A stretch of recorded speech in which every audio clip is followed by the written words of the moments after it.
Thanks దేనికి?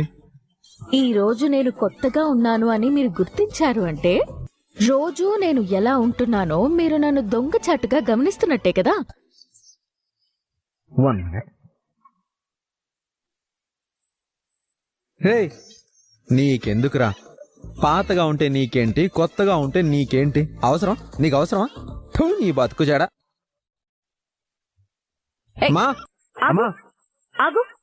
Time ఎంత అయింది? అక్కడ వాల్ క్లాక్ ఉంటుంది, వెళ్ళి చూసుకో. నేను అడుగుతుంది నేను టైం చూడడం కోసం కాదు, నీకు టైం తెలియడం కోసం. నువ్విలా అర్ధరాత్రి 1 గంట 2ంటికి ఇంటికొస్తే మీ అమ్మగారు నీకు అన్నం పెట్టడం కోసం ఈ టైం వరకు మెలకుతూ ఉంటే ఆవిడ ఆరోగ్యం ఏమవుతుంది? మీ అందరికీ అర్ధరాత్రి వరకు సేవలు చేయడానికి మీ అమ్మగారు మెషిన్ ఏం కాదు బాబు.